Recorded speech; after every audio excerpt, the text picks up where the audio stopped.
أبو عمامة السودة الخالص إسرائيل، أبو عمامة السودة الخالص إسرائيل، مثل عمكم الحمزة سطرته سجيل. ذرية محمد ذول ما ناموا على الذليل. الذل من الطف قاومنا، الذل من الطف قاومنا، الذل من الطف عافية قاومنا، الذل من الطف.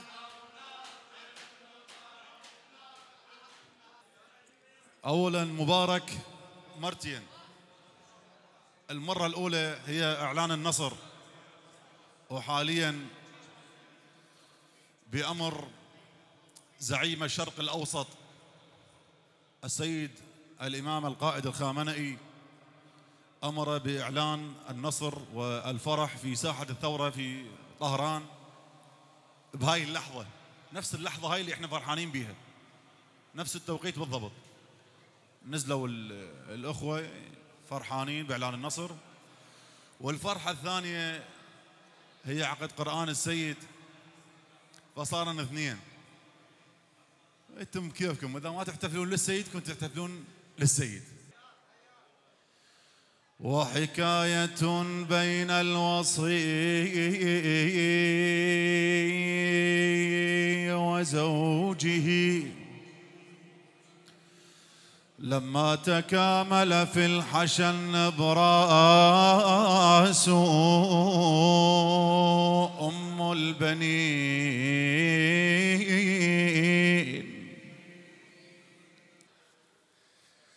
وحكاية البنين بماذا كنت نادبة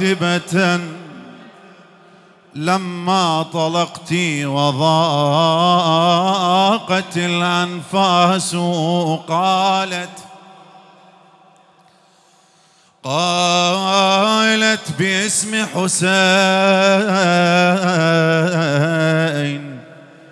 كنت نادبة فهو اشتياقا لاسمه العباس.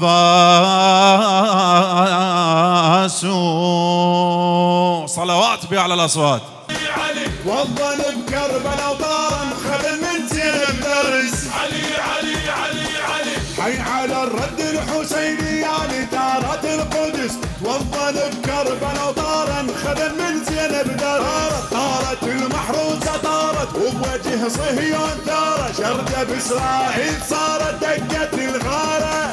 الشيعة حطت علة بيهم قلوبهم طاحت بديهم. طرقت القبة عليهم